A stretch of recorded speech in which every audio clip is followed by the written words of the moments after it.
Okay, so for lecture 2, I'm just going to do a quick review from the first lecture and the formative that you should have handed in. So the same thing we were talking about in lecture 1 with the J.D. Power investigated some customer satisfaction by asking people about cars they had recently purchased or leased. So the why. So what we're talking about here is why do they want to know this? And it's because they want to better their product, as well as they want to know buyer likes and dislikes. Could be a reasoning and too, but this is the major thing. They want to better their product, and that's why everyone sends out those the customer satisfaction ratings. As annoying as they may be, it is for, if you ever own your own company, it is for them to better themselves and make a better product. The what of the appeal study included the variable listed below. Classify each as either qualitative or quantitative. And then remember that these two things here, this is going to be some sort of number value, and this is going to be something that's just words, some descriptive part. So the manufacturer is going to be qualitative. Passengers, this is how many can fit in the car. Think about it. You've got a 2, a 4, a 5. How many people can fit in there? That's a numerical value, which is going to be our quantitative. The fuel economy, this is also quantitative. This says maybe 20 miles per gallon or 30 miles per gallon. You've got a smaller vehicle. Those are numerical. The type of sound system, this is going to be a qualitative. There's different types that you can have in there. They all have different names. So this has a name. And the satisfaction rating, and this could be one or the other. It could be qualitative, and we're talking about maybe stars. There's still numbers involved, so quantitative is probably the better way to get there. Did you get 5 stars? You got 100% satisfaction, or is it 5 stars, etc.? We could be talking about it that way. So we're probably talking about quantitative. The ones we're going to talk about today are where, when, and how. So the rest of the W's and this H we have on here. And the where, we're talking about what country, perhaps, or what state, what town, whatever they give you for, was it at school or at a sporting event, whatever they give you. So what info, well, this just to be about where. And they're going to give you this information. When we're talking about here is the time of day, the time of year, the year itself, any of those types of things. So some sort of clock, month, or the year. So was it in 1900? Are we talking about 1990, 2010? What are we talking about here? And the how did they actually take the survey? Did they hand it out? Was it door to door? Electronic is probably the most popular, or from observation, and we're going to talk about that later on as well, if you're observing someone. And why do these things matter? So we're going to get more into this eventually, but in this chapter, why do these things matter, especially the how you did it, is because you can have a biased opinion about something. If you're at a sporting event, so if at football game and ask,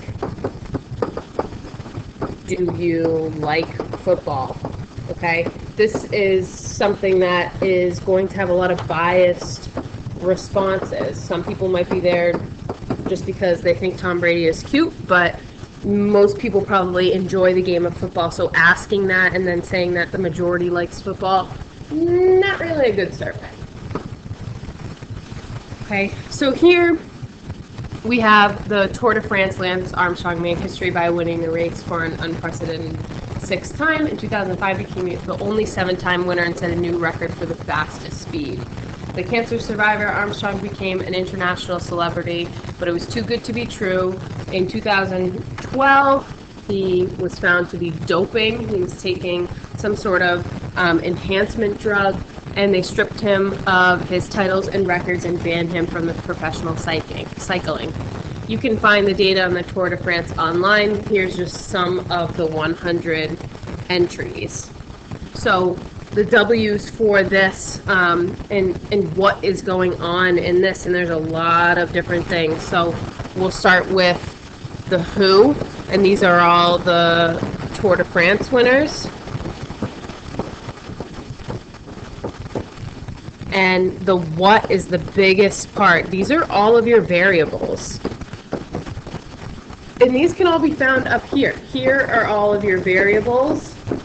And I'm just going to list them out as whether they're quantitative or qualitative. So we've got quantitative the year, qualitative the person, the country that they're from is qualitative, their time is quantitative, their speed is quantitative, the stages of the race, another number, quantitative, the total distance, quantitative, the starting riders, quantitative, and quantitative for the finishing riders. A lot of quantitative data.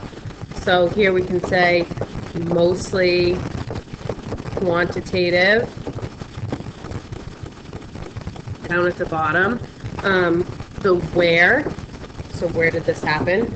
France. When.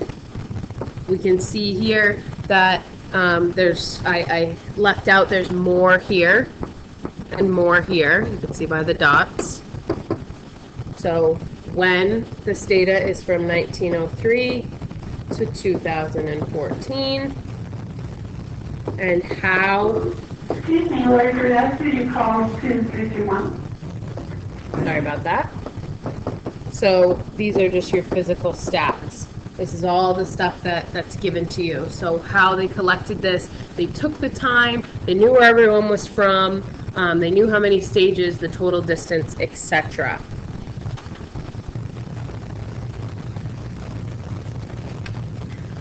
Okay, and we just did this, the second part here. All of this is done up at the top by classifying them as either qualitative or quantitative, and the units here would just be the things that they have up top. They've got total time as hours, minutes, seconds. They've got their average speed as kilometers per hour.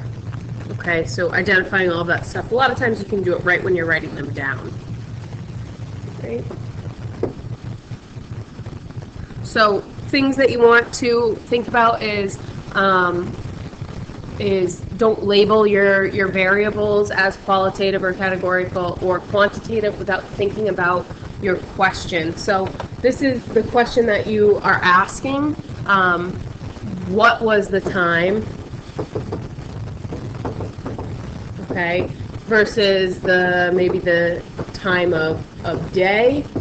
This could be considered quantitative as 5 hours, and this could be considered qualitative as maybe morning, if you're only taking that type of data. So you need to be careful of that. Just because, or number 2, just because a variable is a number, don't assume it's quantitative. Zip codes, area codes, birthdays, these can be considered qualitative because it's talking about where you are actually from. So this is actually a where you are, and you could also have the town instead.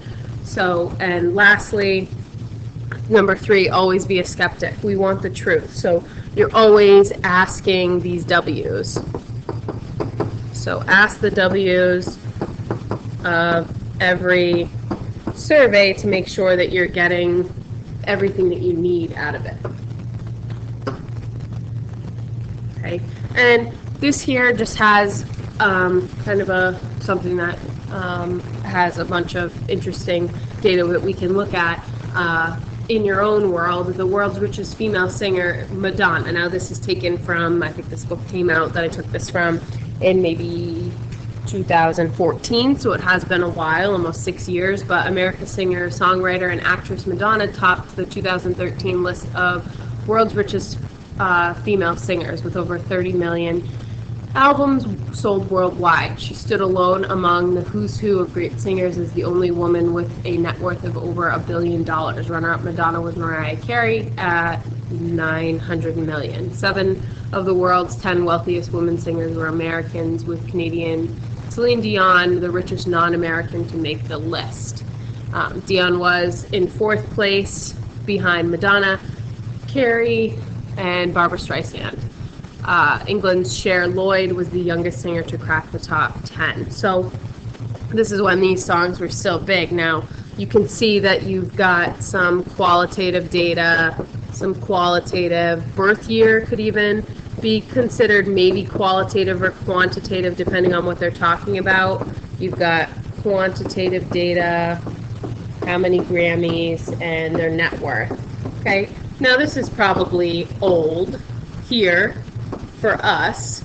I'm going to say that in this here you've got to see probably Beyonce going up. I bet Taylor Swift is in here. Who else? A bunch of other new people are probably in this with their estimated net worth, but this is an example that has all of the variables that you could see, and we could take the W's from this.